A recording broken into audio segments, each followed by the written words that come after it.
Are economic principles then derived from nature and are universally true, or do they change over time? So I think I, I hate to get so personal back into my take, but the only thing I learned from my high school economics was basic econ was I don't want to be a teacher because I don't want to become like my basic econ teacher. And something about supply and demand. And I understood the supply and demand graph, and that's pretty much all I got from it. And unfortunately, once I owned a house, that's when I understood from people like you and Mises and Rothbard and the whole slew of the Institute guys how important economics is. Then in this show, when we talk about universal truths, are they, for lack of a better term, are they derived from God? Does God instill them into place from either his nature or just how he's made the universe? Or is it something that arises out of humanity's kind of fallen nature? Wow, that's a great question. Okay. I do have to say, one of my most crowning achievements with Twitter was asking you a Twitter question was, if the fall never happened, would current economic principles be true? And you said that it won the day. So I have that like framed in my room. So what did I say? I said that's the question of the day? Yeah. I think it was probably something like to divert away from everyone talking about, I don't know, Trump or somebody. And so we're like, well, let's have a discussion on what's really good economic questions. And so that was my questions. Okay, great.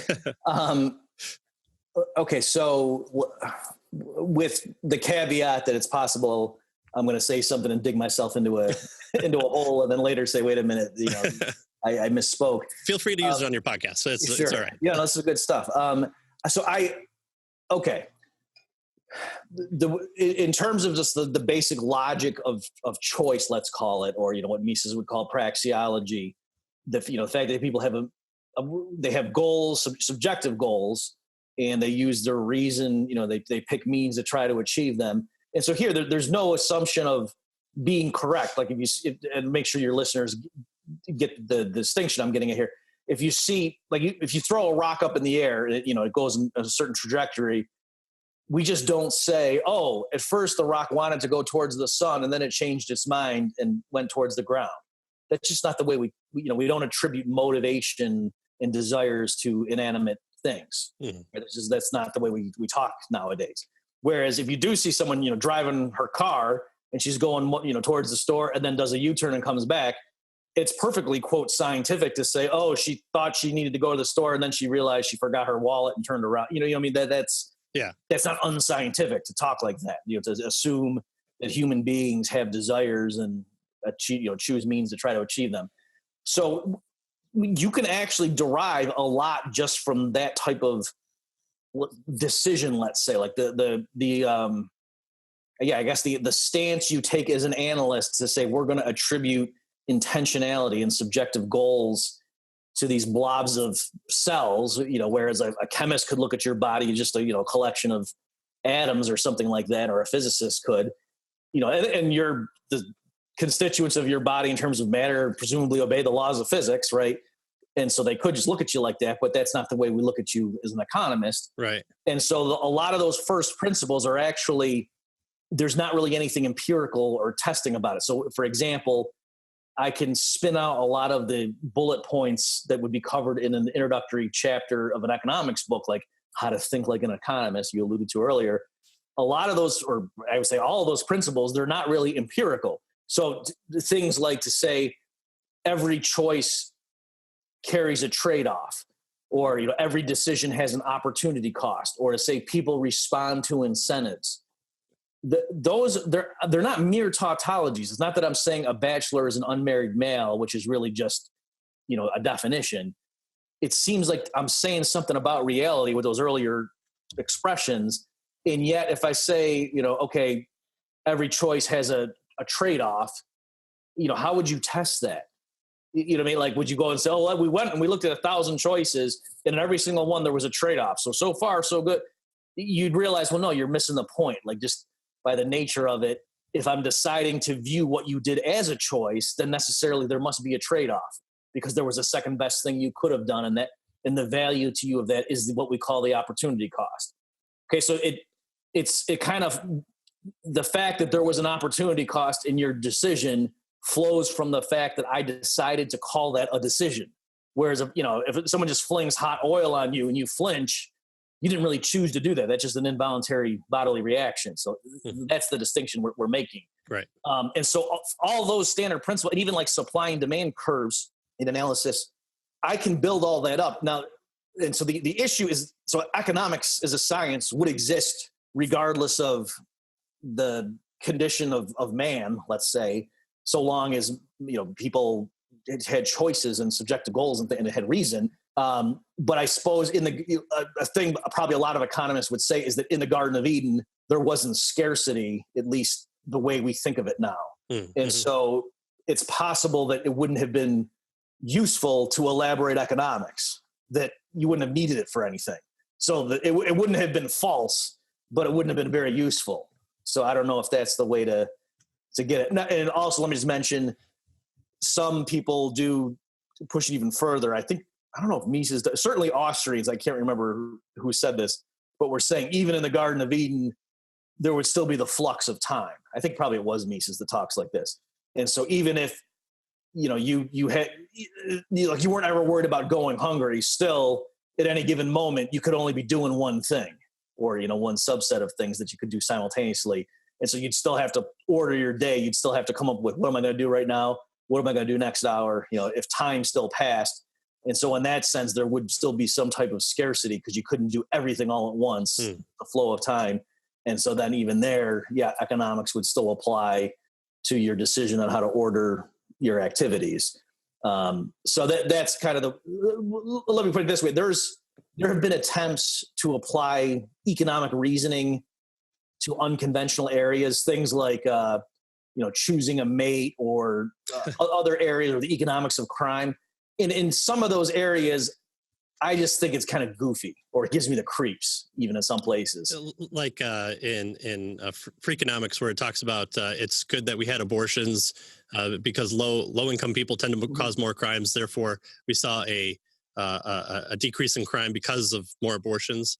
But I mean, so yes, that gives me the creeps. And also, I think it was what's his name, John Lott, I think, came up with some statistic. It might have been somebody else. Maybe John Lott just cited it. I think actually, what's that guy's name? Is it Levitt? I think his numbers don't hold up. Like, his story doesn't work.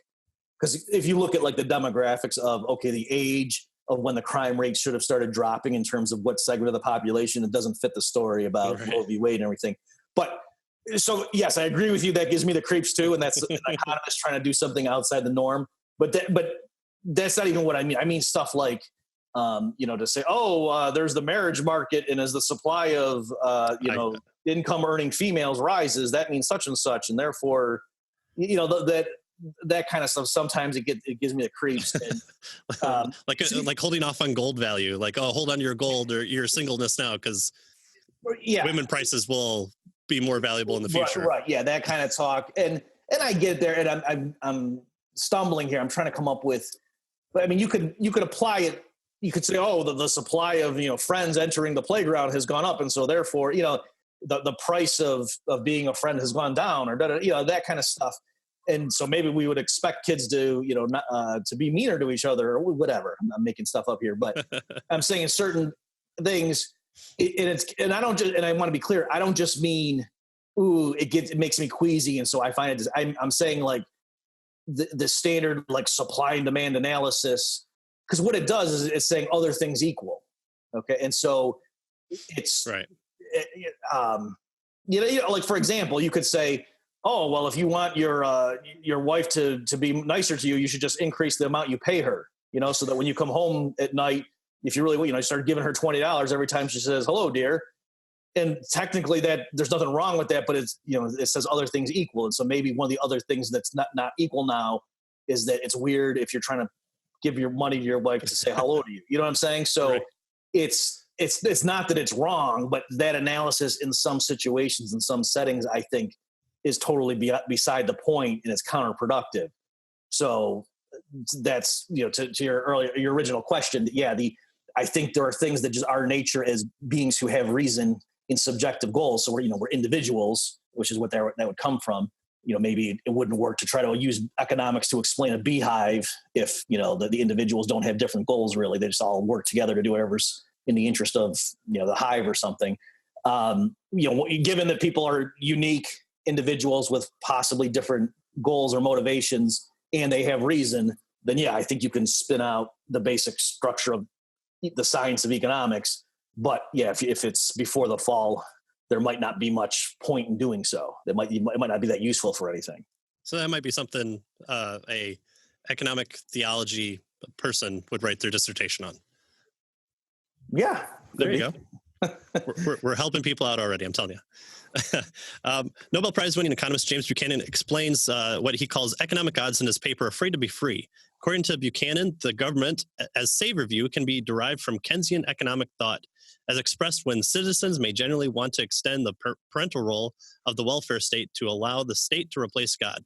And just to be fair, he doesn't say too many good things about deists as well. But Keynesian economic thought, and you come from the Austrian Economics School. I always want to preface what you always preface, because you always do. So I'll tee it up for you. It's not that this derives from only Austria, but that it comes from people from Austria. And so looking at the Wikipedia page for Austrian economics when I was first starting it, it's terrible. I read it and I'm like, this sounds all gobbledygook. So what's the best way that we can describe Austrian economics? And obviously we don't want to replace God with the state as the Keynesians do. So what would be the main kind of differences between Austrian economics, your school, and Keynesian economics? Like that tends to be kind of the most popular one for the past 100 years, 90 years. Yeah. Okay, so, and this is always tricky too, and if you ask different Austrians, they're going to say different things about, what are the defining attributes of the school. So yes, at the basic level, it's a school of thought, just like there's a Chicago school, a Keynesian school, as you mentioned, and it's called Austrian because Karl Menger, the founder, was from Austria. So originally that was a term of derision because it was like the German historical school economists. This is back in the 1870s. Back when there was in Austria. Yeah, right. They were, looking down their nose upon Menger and his, and his disciples that were emerging. And so they said, oh, that's just Austrian economics. That's a backwater. It's not like here in Germany, which is the center of, scholarship. That was where the term came from. And then World War II happened. Yeah. It's amazing too, just to sidetrack you completely, how much philosophy is lost and how much bad philosophy comes out of Germany during World War II time that we could have quashed. And I'm pretty sure we wouldn't have people writing things like misquoting Jesus because they come from a school of thought that should just be debunked. But because it took so long to come over, it never had the ability to be impacted by other theories. So you just had, Germany coming up with both good and bad ideas during World War II time, and it really needed to be quashed, especially for anything Bart Ehrman does. Yeah, I mean, it really is amazing. I don't know when to start it, but 1850 to World War I. The intellectual milieu of all the people meeting in, Vienna and in Germany, and just all the thinkers involved and people coming and going in different circles, or even just Mises' private seminar, when you see the list of who's who and the people that, came in and out of those circles, it's a lot of not just economists, but, other major philosophers and political scientists and so forth. Yeah. So yeah, the Austrian school, it's individualistic, and I don't mean politically. I just mean it builds up from the individual as the locus of analysis, and as opposed to if you say, well, what else would it be?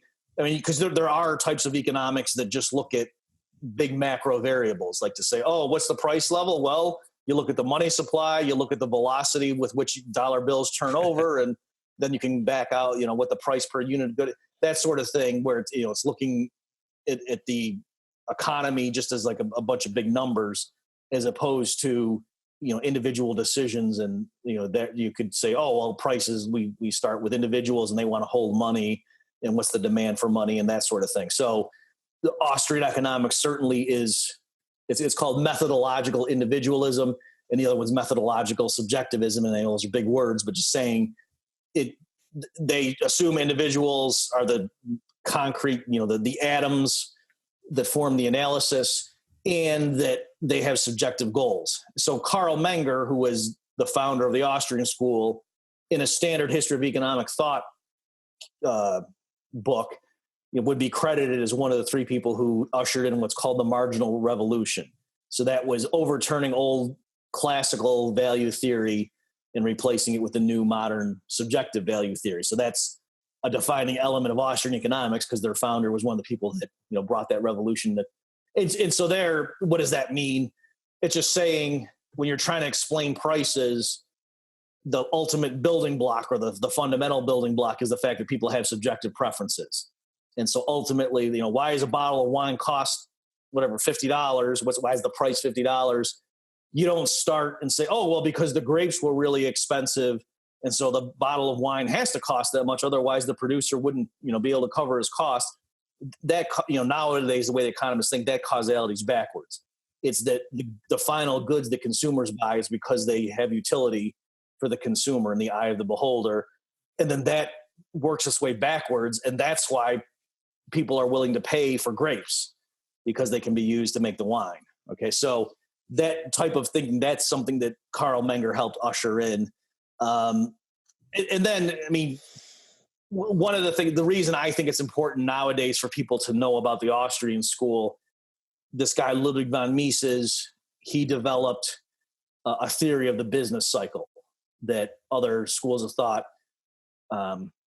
can't yield, because the Austrian school has what's called an emphasis on capital structure. So just real briefly, I realize I'm throwing out some big buzzwords here, but in the Austrian tradition, they pay a lot of attention to the fact that production takes time, and that things go through stages, let's call them. So this is going to be simplistic, but just so your listeners understand where I'm coming from. Like, to get loaves of bread into the grocery store, that first they got to plant the wheat, then it's got to go to the next stage to the miller, and then it goes to the baker, and so on. And that type of process, Austrians really take that seriously in their modeling. And in particular, they look at how do interest rates kind of help coordinate the structure of that production process that might, when you're looking at any particular good in its life cycle, as it were, it might take years to develop before the thing that you see, in the store available for purchase. And because the Austrians spend so much time and care developing that understanding of that framework, that's why they can then come in and say, oh, and so if the central bank comes in and artificially manipulates interest rates, say by flooding the market with cheap credit that pushes down interest rates so they're artificially low, then they can see what would happen. Oh, it might cause an unsustainable boom, right? So that kind of explanation or theory, other schools of thought like the Keynesians can't even really develop, because their model doesn't have this capital structure that unfolds over years. So that it's not that the Austrian story is wrong in that approach. It's like you couldn't even tell that story in a standard Keynesian framework, because the standard Keynesian framework is just it's real macro and aggregated, and there's not enough distinctions or subtlety in detail to allow that sort of story to unfold. So I'm just there. That's not like the definition of the Austrian school, but I'm just explaining that's one of the components of it that I think make it so relevant nowadays, because that's such an important element of our lives right now. Central banks, in my opinion, engaging in very destructive behavior. Yeah, and I think that's one of the things that I don't know, which hand was shaking what, but with presuppositional apologetics, we have certain axioms that we hold to, and there's not a equation that we put everything in and say, okay, add the Kalam argument plus the resurrection accounts, historicity by various non-biblical writers, and it all equals out to Christianity is true. We hold the fact that Christianity is true, and then derive certain principles from that. And so with Austrian economics, I see people act, they act with purpose, whether or not those purposes are right or wrong. That's not the argument, but things like, how should we think about when a flood happens and people coming over and selling bottles of water for $500? Well, any person that sees that and goes, "Oh, that's just immoral," but coming from your perspective, that's a great thing, because then someone else will see that and go, "Oh, I can sell my bottled water for $400," and someone else can come in and say, "Oh, I'll undercut them," and so you get a bigger supply into those areas, and so the price will drop as a result of people competing with each other. And I think that's just one of the really awesome things to see is how much your worldview of economics informs it, because things like with Keynesian economics, it seems like, well, here's 1,000 variables, and I have to either skew my models so that I can deal with those, or I can skew it to say, well, these ones aren't as important. And I just like the fact that you take a kind of a different approach that explains what we see through these kind of axiomatic argumentation that Austrian economics are known for. Well, yeah, and you're right. And I didn't explicitly mention that, and I probably should have. That, yeah, when you're saying like what's the defining attributes of the Austrian school. So yeah, one of the early battles that Karl Menger had with his counterparts in the German historical school. So it's true that Austrians tend to be free market in terms of their policy prescriptions, but it's not built in. Right. In other words, it's not that they just say at the outset, "Oh yeah, we hate the government" or something like that. Like it does flow. And it's also true in practice that the German historical school, a lot of them were, I would say, apologists, for the Prussian Empire. And so, so Menger, with his critiques of some certain, government intervention policies, that was a problem. And so one of the ways that the, German historical school would try to get around that is to say, well, no, you can't. It's not like there's laws of economics. Everything in matter. It's a case by case basis. So here I'm obviously paraphrasing, and they spoke in German. And so, whereas Menger was saying, no, there's laws of economics, right? In other words, like a physicist, it's not like, oh, there's one type of physics that applied back in ancient Rome, but then a different physics applied, in modern day democracies. You know what I mean? Like that would be silly talk. And so likewise, Menger thought, no, I'm developing laws of economics. Okay. And whereas the German historical school would have thought more, well, no, what may have worked back in ancient Rome with their system is one thing, and then now what works for us is a different thing. You see what I'm saying? They were trying to deny that there was such a thing as the laws of economics. And so that is one element.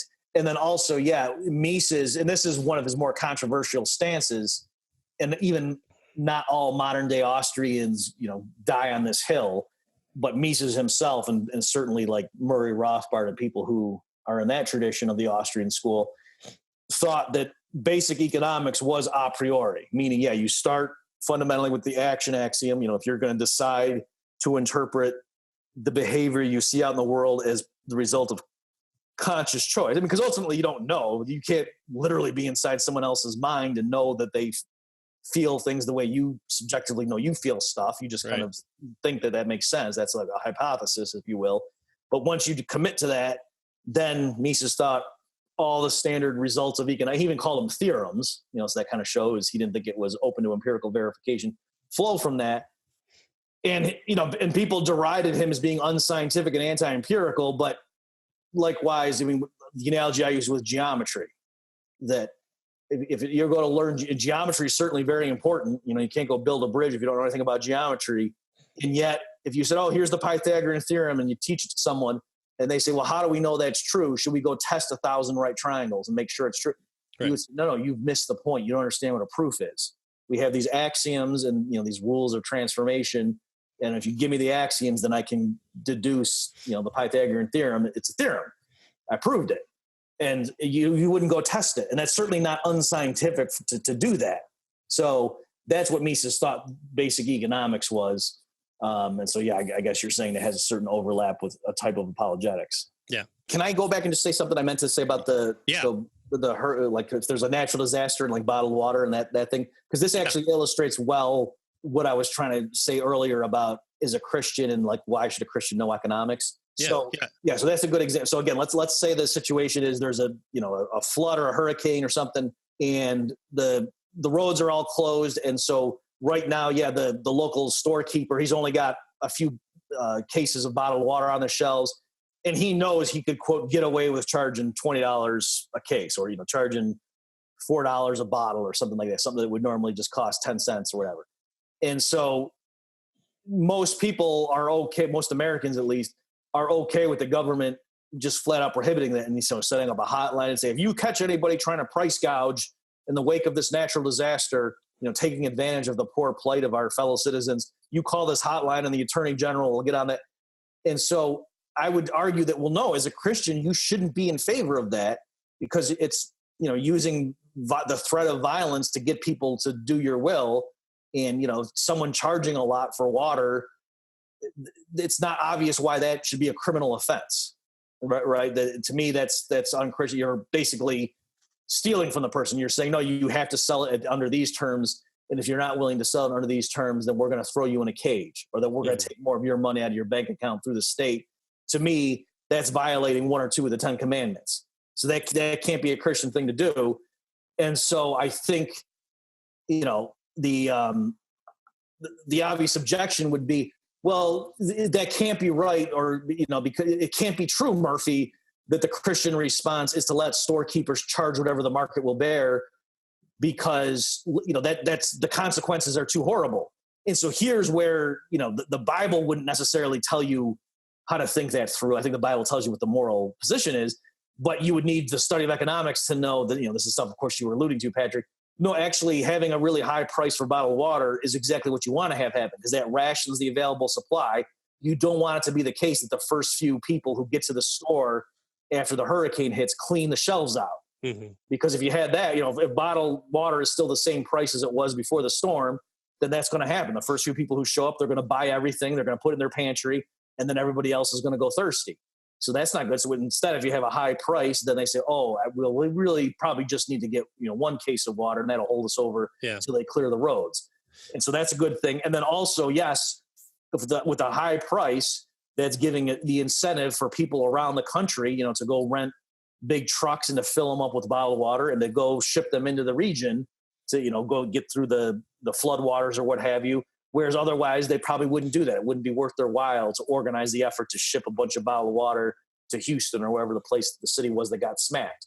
Yeah. And so if you think it through, actually that high price serves a purpose. And then last but not least, I would say if you're a store owner and you're benefiting from a genuine windfall, meaning, it's not that you, like, let's say you knew the hurricane was coming and you thought, oh, the price might be real high. Let me, in case that happens, just load up on water.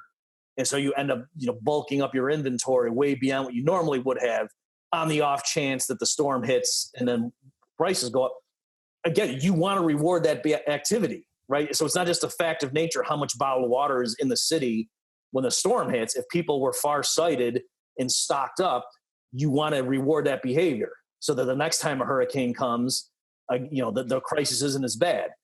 But to the extent that, you're honest with yourself, you're a convenience store owner and the amount of water I had on hand, the bottled water, I didn't bulk up. I just happened to be sitting here. I actually got lucky in the sense, right? The hurricane hit, I didn't die.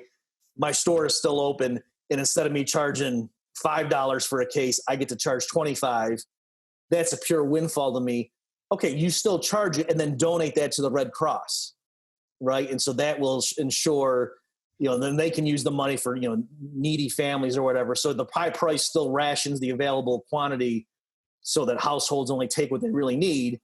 But then if you feel guilty, and probably the Christian thing to do, so you're not benefiting from others' misfortune, is donate it to some philanthropy or give it to the church or whatever, some organization that you think is using the money responsibly. So that's what I would say. So it's, to me, that's, so again, you see how that knowledge of economics reassures you that, you really shouldn't just be able to stick a gun at somebody and say, because I think most Christians would agree, if a store owner said, no, I'm charging $25 a case, you couldn't just take out a gun and say, give me the water for the pre-crisis price or I'm going to shoot you. I think send somebody else to do that. Right. Most Christians, you can't do that. And so I would just argue, okay, but if you're going to have the government have an anti-price gouging law, aren't you kind of doing that through a proxy? Yeah. And so I think to the extent that Christians would shy away from my analysis because they, quote, no, it can't be true, or it can't be the right answer to just let them charge whatever the market, I'm trying to show, look at the good social consequence. So you're just wrong when you think the way the world works is that following, the straightforward interpretation of the Sermon on the Mount would lead to disaster. Say, no, actually it wouldn't. You think it would, but you're operating out of fear. Yeah. Yeah, I think there's a really great movie that I think all Christians should watch called Poverty Inc. I don't know if you've ever seen it. Yeah, I've seen it. Yeah, it's amazing that when we talk about trade-offs in the Austrian school, how being helpful actually is hurtful at times, where we think, okay, we buy a pair of shoes and someone gives them to poor people in Africa who don't have shoes. Well, what we've accidentally done is taken out all the shoe manufacturers from the corner store cobbler to the Nike of Kenya or whatever it might be, because we're bringing an influx of cheap, sometimes free goods over, and we're destroying markets over there. And so by having a proper understanding of good economic principles, we're less likely to engage in just give poor Africa free things, instead of saying like, okay, well, maybe can make proper short-term loans that allows a business to build capital off the bat, and then build machinery that will then employ more people, that then they can become self-sufficient. And so they're not always hoping that Americans over here for the next 20 years are going to keep buying shoes that then they can have free shoes as well. Once I watched that movie, I thought it was really important to have this kind of proper understanding of Christian ethics and values as it comes to economic principles. And so things like donor C, having kind of that one-on-one correlation of here's a woman who needs a house built, and she has zero capital, and she doesn't have any industry. If we can give to that person and build that one person to then have a direct influence over one person, then that's a more proper understanding of how we can contribute charitably without destroying economies, really. Shoes is just one aspect of that movie. Let me just mention, it's funny you bring that up. I'm still grappling with this myself.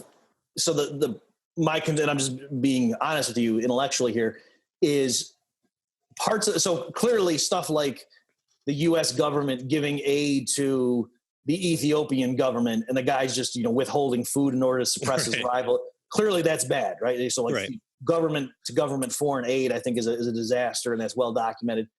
It's some of the arguments though that Poverty Inc. I have to admit, if the argument went through, then some of the other standard arguments that free market people use against tariffs are also in trouble, right? So like a normal argument, like you would see in like Lessons for the Young Economist or whatever, is like an argument, we got to keep high tariff barriers because China is trying to send us real cheap goods, right? And so then we'd say, well, on the limit, what if they send us free goods? Are you telling us we're poor because China's sending us free stuff? No, that's good. And so I'm just, it's funny. No, that's a great point. That's a great point. So I'm not, but you're right. On the other hand, like, I wouldn't just let my son live in my house until he was 40. You know what I mean? Like I would, not merely because I would be upset, but I think I would be doing him a disservice if I just let him loaf around and didn't kick him out and make him get a job. Mm-hmm. If I was just giving him handouts, as it were, indefinitely, even though he was able-bodied. And so, there is something there, and I haven't fully, put my finger on exactly what it is. But I have to be careful and admit that some of the arguments people in the free market use regarding the Poverty Inc. movie would knock down the arguments they use when it comes to explaining why free trade is the best policy. So there's that. Yeah. But on a Christian podcast, I have to be honest. Otherwise, then the lightning strikes and we're out. There's so many good questions about things that I don't think when I'm just a normal everyday Christian before I found the school of Robert Murphy. There's so many aspects of the world that I viewed as economics as being either it's the stock market or it's, building your budget. And so there are things like the Federal Reserve and fractional reserve money and fiat money. And I've always heard different people talk about how gold is this really good thing to have, and we should always return back to the gold standard. But there's so many good things that you talk about that I don't want to just pepper you with questions that are important, but that people should go. Is there any one of those items that you feel that people should know the most about, to either inform their lives or inform kind of how they should look at economic principles within their country? Oh, okay. I don't know if this is going to sound goofy or not, but I think there is something. So I think a biblical Christian should be aware of the history of the classical gold standard and understand that money, was not created by the state, and that the pieces of paper that the government prints right now, or even electronic tickets, as it were, that's not what money was originally. That the government came in and sort of, pushed out the market's provision and gradually took it over, and then even severed the link to the precious metals, so that we have what's now called state-issued fiat money. I think there is a biblical element there, and among other things, the fact that we print presidents and stuff on there, Jesus saying, whose picture is this on the money. I think there's that element as well, the narcissism and deification of these mere men. But I do think there's something there about, like, it used to be called sound money. Mises refers to that. And I think there's something there, like, honest money. Some people might use that phrase. And I think there is something there about, that the money is real and honest. And I know modern economists hearing, especially if they're secular, would roll their eyes and, oh, you fuddy-duddy, with your moralizing. But I really do think there's something there, that the money, when it's produced in a market, is honest and sound, and the government, coming in, or I should say, I want to say the state, because, some people use the term government pretty broadly, could include the family and the church. But this, the political coercive state coming in and monopolizing that, and then just running the printing press. I mean, besides the fact that they use it to pay for wars and locking people up and other things that I think are pretty unchristian, but just the nature of what they're doing, like that they're hijack. I mean, I think it's institutionalized theft, among other, it's counterfeiting in a certain sense. And so anyway, I think it's no surprise that a lot of people I know who are really, who track with that line of thinking in terms of they're really against central banking, and so they also happen to be Bible-believing Christians. So there is that overlap. And so the extent that some of your listeners are Christian, but yet they've never really looked into this stuff, I would encourage them to read up on you could get it in my book Choice, for examples, where it'll spell it out. But yeah, that's something that's relatively new to me. But in other words, when I was into Mises and Austrian Economics when I was younger, I wasn't that big on the commodity money either way. That didn't mean much to me. And I'm saying the older I get, and quote, the wiser I get, hopefully, the more I see, like, wow, in terms of the stuff that the state has done, like, yeah, the military draft is horrible, and the fugitive slave law, that's horrible. But in terms of just taking over that's a good way of putting it. I think a lot of Christians understand the horror of the state taking over the school system. And I'm saying, yeah, and the state took over money production too, and that's really bad also. Yeah. Yeah. And it's one of the articles that I really want to write for my blog is I think we get our political viewpoint too much. And I'm only speaking from the points of view that I interact with the most, is Christians tend to say, I can't vote for the Democrats because all they want to do is kill babies. But then they'll take their economic point of view, not from their Christian worldview, but from being a Republican or whatever it might be.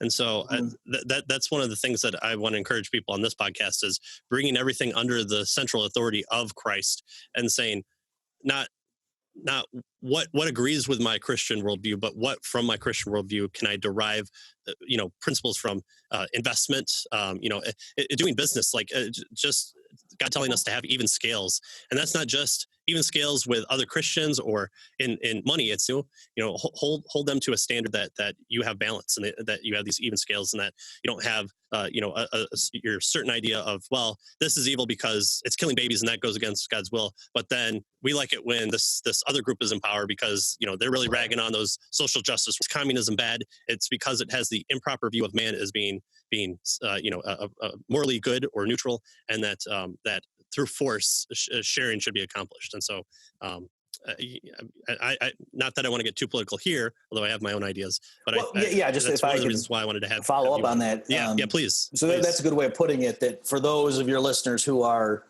I really like the U.S. Constitution, that kind of stuff, go look at what it does. When it talks about money, I think it's like Congress shall have the authority to, I think, coin and regulate. Maybe it says money, something like it certainly says coin money. And so people think, I think nowadays, oh yeah, so that's why they have the Federal Reserve and they can.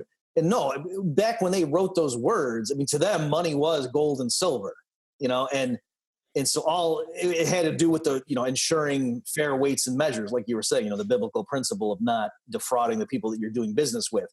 And so the point of them coining the money was not that the government was allowed to just take a piece of paper and declare it to be money. It was to, stamp it so everybody could recognize, okay, yeah, this is an ounce of gold. That was the purpose. Right. Great. Like I said, I have so many more questions, but they'll exist for another time. If you'll come back on, we'd love to have you back whenever. Let me just ooh and ah over you once again. Everyone should go out and get a book by Dr. Murphy. He's written on so many great things. His blog is amazing. He brings in economics, politics. He's got his own podcast. One thing that I really enjoy that I get a lot is whenever I see Dr. Murphy talk, his analogies that he pulls. And I don't know if it's from just your school of thought with Austrian Economics and needing to have really good analogies, but I view your analogies in things when you're trying to explain a heavy concept. You'll not only be entertaining, but that you'll kind of hit it from three different angles and say, oh, if you didn't understand, this from this perspective, here's two more examples that I just think that you always hit out of the park. And you're not an economist who, like I said, has the ivory tower tweed and everything that you really do speak non-Christianese, non-economic-ese to people like us on the lower level, trying to go through Wikipedia and looking up Austrian economics, not understanding it, but then picking up lessons for the young economists and not feeling bad that you're 35 years old picking up another textbook. So I greatly appreciate your work. I greatly appreciate who you are. I greatly appreciate your statements from your Christian point of view, and people should definitely check you out, and also look into your other podcast, especially for the infinite banking concept. And I'm sorry that we recently lost Nelson Nash, who was also an amazing Christian. Your interviews with him, I was smiling through. You did like an hour and a half with him, and I'm smiling that this kind of old timer knew this, great, awesome thing, and that he put it on paper, wrote a book, and that you and Carlos Nash came back and wrote books about it and teach other people about it.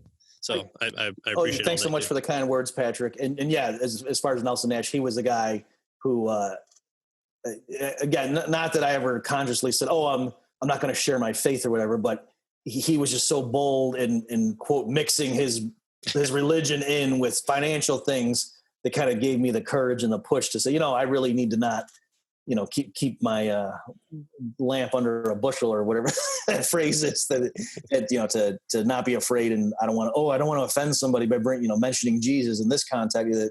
No, people need to hear about him. So yeah, absolutely. Is there any resources or people that you want to direct people to? I'll definitely have the links for your books and podcasts in the description. And is there just any general message to American, or not, to Christians in general, from a Christian and an economic person like yourself? Read the Bible. I'm not sure if this is what you're asking, but yeah, I mean, I'm going to be debating someone at the Soho Forum on Christianity and economics and things like that. So if people want to follow my blog, to be sure to catch that, that might be something of interest. So yeah, consultingbyRPM.com is the central clearinghouse of all my stuff. So that's, if people want to learn more, that's where they should go. Great. And again, thank you. And talking to Brad Pitt from my perspective here. So thank you. And we'd love to have you back anytime. Thanks for having me, Patrick. It's a pleasure. Thank you.